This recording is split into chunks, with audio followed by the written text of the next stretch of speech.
बिस्मिल्लाहिर्रहमानिर्रहीम। Theory of radioactive disintegration. जो radioactive elements हैं जब डिसइंटीग्रेट या डिकम्पोज होती हैं तो उसका क्या प्रिंसिपल है और किन किन प्रिंसिपल्स के तहत वो डिकम्पोज होती हैं, ये 1903 में सुडी ने जो है प्रपोज किया था। इसके अकॉर्डिंगली रेडियोएक्टिव न्यूक्लियाई जब भी किसी किस्म की रेडियोएक्टिव रेडिएशन इमिट करता है तो वो डिसइंटीग्रेट होकर डिकम्पोज होकर एक न्यू एलिमेंट में कन्वर्ट हो जाता है और इस न्यू एलिमेंट की फ़िज़िकल एंड केमिकल प्रॉपर्टीज़ जो हैं वो उस रेडियो एक्टिव एलिमेंट से डिफरेंट होती हैं, एक न्यू एलिमेंट जो है वो बनती है। ये जो न्यू एलिमेंट बनती है डिसइंटीग्रेशन के नतीजे में ये भी अनस्टेबल होती है और ये फर्दर जो है रेडिएशन जो है इमिट करके तो ये स्टेबल किसी न्यू एलिमेंट में या वही एलिमेंट जो है वो स्टेबल फॉर्म में जो है वो आ जाती है।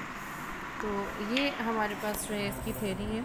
अब इसमें आम तौर पर जो रेडियोएक्टिव एलिमेंट डिकम्पोज होती है फॉर एग्ज़ाम्पल अगर ये अल्फ़ा और बीटा रेडिएशन एमिट करती है तो ये इनफैक्ट न्यूक्लियर चेंज है, उसका न्यूक्लियस जो है वो डिकम्पोज होता है। कुछ इसमें से प्रोटॉन और कुछ फॉर एग्ज़ाम्पल अगर हम हीलियम की बात करते हैं अल्फ़ा पार्टिकल की, तो अल्फ़ा पार्टिकल हीलियम का एक न्यूक्लियाई है, वो उसमें से निकल जाता है तो वो एक न्यू एलिमेंट में कन्वर्ट हो जाती है। आमतौर पर ये जो न्यू एलिमेंट बनती है एनर्जी रिच होती है, इसकी जो है वो एनर्जी स्टेट जो है वो हाई होती है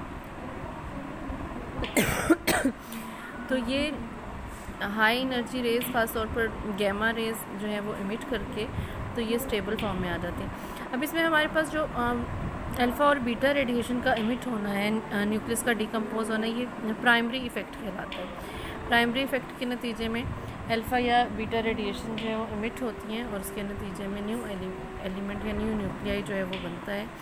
ये न्यू न्यूक्लियाई जो है हमारे पास ये अनस्टेबल होते हैं, तो इसे हम प्राइमरी इफ़ेक्ट कहते हैं। ये अनस्टेबल न्यूक्लियाई जो है ये सेकेंडरी इफ़ेक्ट के तहत जो है गैमा रेज़ या हाई एनर्जी एक्स रेज़ जो है वो प्रोड्यूस करता है। तो ये एनर्जी रिच एक्स रेज़ या गैमा रेज़ प्रोड्यूस करने के बाद जो ये स्टेबल फॉर्म में जो है वो आ जाता है। तो ये थ्योरी है हमारे पास जो है रेडियोएक्टिव डिसइंटीग्रेशन की। अब इसको और ये नेचुरल रेडियोएक्टिविटी के लिए है। नेचुरली जब भी कोई रेडियोएक्टिव एलिमेंट जो है वो डिकम्पोजिशन में जाएगी तो ये चेंजेस उसमें जो है वो आती हैं। अब फॉर एग्जांपल हमारे पास यूरेनियम है, यूरेनियम का आइसोटोप है, हाई आइसोटोप है 92 और 238 इसका जो है वो मास नंबर है। ये एक अल्फ़ा पार्टिकल इमिट कर देता है। अल्फ़ा पार्टिकल 2 प्रोटॉन और 2 न्यूट्रॉन जो है उस पर कंसिस्ट करता है। तो एज अ रिज़ल्ट इसमें यूरेनियम जो है एक न्यू एलिमेंट थोरियम में कन्वर्ट हो जाएगा। थोरियम का जो एटॉमिक नंबर है 90 और मास नंबर जो है वो 234। अब आमतौर पर ये देखा गया है कि जब भी एक अल्फ़ा पार्टिकल एमिट होता है तो अल्फ़ा पार्टिकल जब एमिट होगा तो उसके रिज़ल्ट में 2 इलेक्ट्रॉन्स जो है वो भी उसके साथ प्रोड्यूस होंगे। ये इलेक्ट्रॉन्स जो है ये बीटा रेज़ की फॉर्म में जो है निकलेंगे। अब इसमें एक जो है ये बीटा की फॉर्म में जो है वो इमिट हो जाता है और दूसरा जो है उसमें ये प्लैनेटरी इलेक्ट्रॉन्स जो है उसका हिस्सा बन जाता है। थोरियम जो है एक बीटा पार्टिकल या एक इलेक्ट्रॉन जो है उसको इमिट कर देगा और ख़ुद ये प्रोटेक्टम 91 234 में कन्वर्ट हो जाएगा। तो इस तरह से यूरेनियम 238 जो है नेचुरल रेडियोएक्टिविटी में जो है वो इस प्रोसेस से जो है वो जाती है। तो ये सुडी ने जो है फिनोमिना जो है वो प्रपोज किया था नेचुरल रेडियोएक्टिविटी का कि इस तरह से एलिमेंट्स जो है वो नेचुरल रेडियोएक्टिविटी के ज़रिए डिसइंटीग्रेट होती हैं या डिकम्पोज होकर न्यू एलिमेंट्स में कन्वर्ट होती हैं। इसके बाद सटी और फजान ने कलेक्टिवली जो है ग्रुप डिस्प्लेसमेंट लॉ जो है वो प्रपोज किया।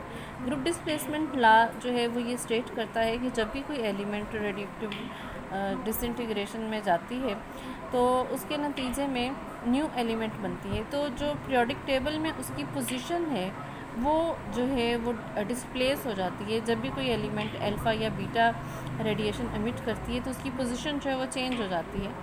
तो इस प्रिंसिपल के अकॉर्डिंगली जब कोई एलिमेंट जिसका एटॉमिक नंबर Z और मास नंबर ए है। जब अल्फ़ा पार्टिकल इमिट करता है तो उसका एटॉमिक नंबर 2 और मास नंबर जो है 4 के नंबर से कम हो जाता है। तो उसके रिज़ल्ट में अब जब उसका मास नंबर 2 कम हो जाता है तो पीरियोडिक टेबल में जो पोजीशन है वो उसकी जो है एटॉमिक नंबर की बेस पर होती है। तो उसका एटॉमिक नंबर 2 कम हो जाने की वजह से उसकी पोजीशन जो है पीरियोडिक टेबल में 2 टाइम्स जो है वो लेफ़्ट आ जाती है। फॉर एग्ज़ाम्पल अगर हम ये इसमें पिछले एग्ज़ाम्पल में देखें, यूरेनियम 92 था, तो जब अल्फ़ा पार्टिकल एमिट करने के बाद ये थोरियम 90 में कन्वर्ट हो गया, तो पीरियोडिक टेबल में उसकी पोजीशन जो है वो 2 लेफ़्ट पोजीशंस पे जो है वो आ जाएगी। इसी तरह से जब कोई एलिमेंट जो है वो बीटा पार्टिकल इमिट करती है तो बीटा पार्टिकल इमिट करने से उसका मास नंबर 1 इंक्रीज़ हो जाता है। इनफैक्ट बीटा पार्टिकल जब इमिट होता है तो उसमें जो एक न्यूट्रॉन है वो कन्वर्ट हो जाता है प्रोटॉन में। न्यूट्रॉन एक प्रोटॉन और एक इलेक्ट्रॉन में कन्वर्ट हो जाता है। इलेक्ट्रॉन जो है वो बीटा पार्टिकल की फॉर्म में इमिट हो जाता है और प्रोटॉन जो है, अब एक प्रोटॉन एक न्यूट्रॉन में कन्वर्ट होने से नंबर ऑफ़ प्रोटॉन बढ़ जाता है और नंबर ऑफ़ न्यूट्रॉन कम हो जाता है। अब अगर एक न्यूट्रॉन प्रोटॉन में कन्वर्ट हो जाए तो उसके मास नंबर पे कोई इफ़ेक्ट नहीं आता, उसका मास नंबर सेम रहता है, लेकिन प्रोटॉन जो है वो एक बढ़ जाता है। तो इसलिए एटॉमिक नंबर 1 नंबर इंक्रीज़ हो जाता है। 1 नंबर इंक्रीज़ होने से पीरियोडिक टेबल में उसकी पोजीशन जो है वो 1 पोजीशन राइट चली जाती है। तो 1 पोजीशन लेफ़्ट जब अल्फ़ा पार्टिकल एमिट होता है तो एलिमेंट डिस्प्लेस होके जो है वो 2 टाइम्स जो है वो लेफ़्ट पोजीशन पे चली जाती है, और जब बीटा पार्टिकल एमिट होता है तो ये जो है वो राइट पोजीशन पर जो है वो चली जाती है। अब इसको हम अप्लाई करते हैं, हम देखते हैं। पोलोनियम 84 है, पोलोनियम 84 215 है। ये एक अल्फ़ा पार्टिकल एमिट करती है 24। अल्फ़ा पार्टिकल एमिट करने से इसका जो मास नंबर है 84 से डिक्रीज़ होके 82 हो जाता है, और एटॉमिक नंबर सॉरी, और मास नंबर जो है वो 215 से डिक्रीज़ होके 211 तक जो है वो आ जाता है। तो अब इसमें जो है इसका मास नंबर जो है 2 डिक्रीज़ होने से अब इसकी पोजीशन जो है पीरियोडिक टेबल में पोलोनियम से जो है ये 2 टाइम्स जो है वो लेफ़्ट आ जाएगी। लेड जो है पोलोनियम से 2 टाइम्स जो है वो लेफ़्ट, 2 ग्रुप्स जो हैं उसमें जो है वो पीछे चला जाएगा। इसी तरह से अब ये जो लेड है, लेड अनस्टेबल आइसोटॉप है, ये एक बीटा पार्टिकल इमिट करेगा। बीटा पार्टिकल इमिट करके ये बिस्मथ 83 और 211 में कन्वर्ट हो जाता है। तो ये एक ग्रुप जो है ये लेफ़्ट चला जाएगा। पहले ये टू ग्रुप्स जो है वो चला गया लेफ़्ट पे। अब एक बीटा पार्टिकल इमिट करने के बाद जो है ये 1 पोजीशन जो है वो राइट चला गया।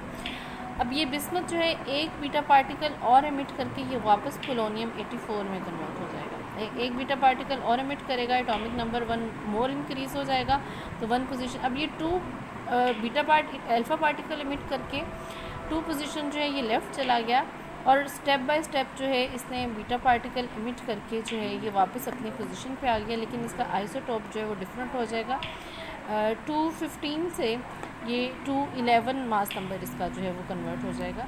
तो इस तरह से ये ग्रुप डिस्प्लेसमेंट लॉ जो है, जब भी कोई element according to Soddy Fajans group displacement law, when an element emit an alpha particle it displaces 2 groups left in the periodic table, and when an element emits a beta particle it displaces 1 position right to the periodic table because its mass number increases by 1।